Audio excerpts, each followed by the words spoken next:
What I did today was really stupid. When I rolled over and saw the water coming up at me as fast as it was, I knew I only had a few seconds. My first experience was very blurry. I was nervous, all these extreme emotions, and clearly I had some sensory overload. You know, you're going to kind of push yourself to a point that is at your limits. I really thought I was dead. I really wanted to go up and do it again. My name is Jason Bellum. I'm Shiva Krovi. My name is Joe Nesbitt, and I'm a base jumper.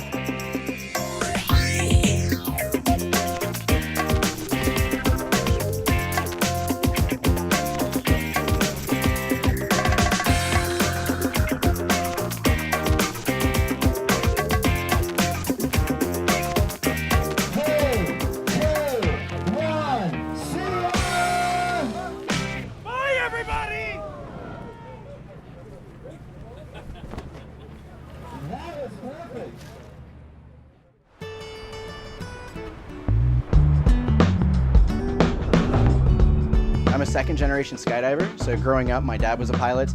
He actually learned to fly at a drop zone in Xenia, Ohio.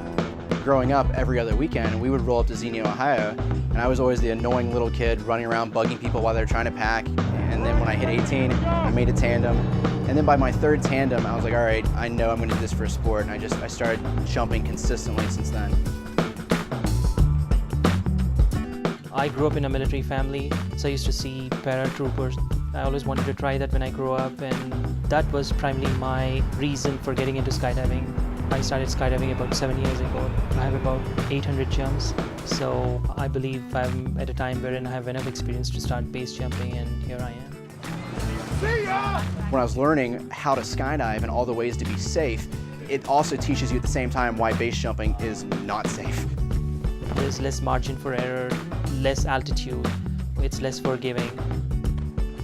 So my first 2 years of skydiving, I was like, no, I'm not gonna base jump, not interested.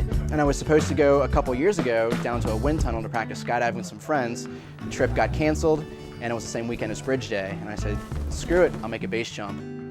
Bridge Day originated back in 1980. It was just an event where people could walk onto the bridge and see the leaves. And all of a sudden, 5 parachutists decided it would be pretty cool to jump off the bridge at the time. And that basically started what Bridge Day is known at this point in time. Bridge Day is a legal base jumping event for 6 hours a year. I think the public sort of has the misconception that the sport is illegal, like there's some federal law. There's no set rules that say base jumping is illegal in the United States, but most base jumpers are charged with trespassing if they're caught, jumping off a building or an antenna.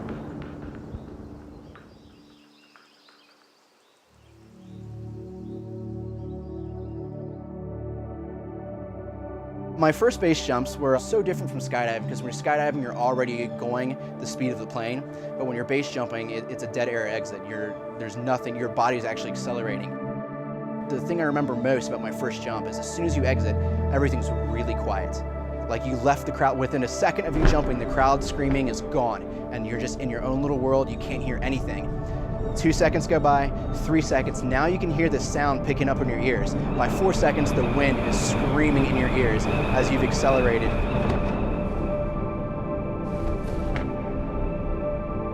As soon as you throw your pilot chute, there's about a half second before anything happens. On a lot of jumps, that half second feels like an eternity.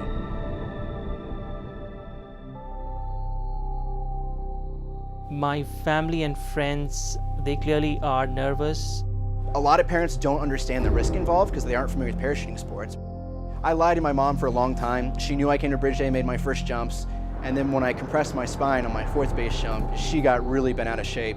And my stepdad called me and said, your mom just had a heart attack. It's because she's worried about you.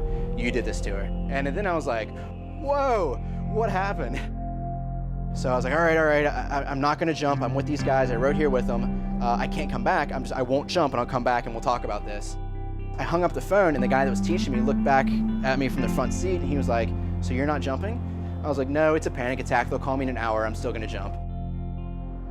It's kind of tough. The public has this perception of just I don't think it's fair when people say base jumpers are crazy. My definition of crazy is someone that doesn't understand the consequences of their actions. We know full and well the consequences. We've lost friends, we've had friends get hurt.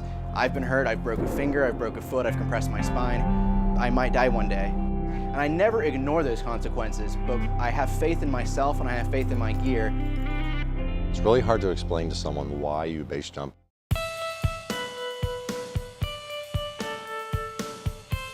I enjoy the feeling of stepping off the edge. Those first few seconds as you step off a Newbury Gorge Bridge are just amazing. You know, stomach into the throat. This is so much fun. I don't want to open my parachute if I don't have to. For me, it's like hitting the reset button. If I have a hard day at work, a lot of people hit the booze, a lot of people hit the drugs. For me, I get all stressed out. I'm like, I've got to jump. One of the biggest rewarding aspects for me is that there is an opportunity to actually live out a dream, for you to actually be able to fly. With base jumping, there are no boundaries. I want to jump off that antenna, I want to jump off that building, I want to jump off that bridge. You ever get to the top of a building and you look down and you're like, oh man, I want to jump that. Everybody gets that feeling. I do that. This is society over here, and I'm doing my own little thing over here. I wear a suit and tie to work every day, and that's great. But I also kind of get off on the fact that I have this secret life nobody knows about. Nobody knows what I'm going out at 2 o'clock in the morning and doing. It gives me some more confidence in myself, in believing that if I want to really accomplish something, I can do that. It's almost a feeling of liberation. First time base jump. Holy cow.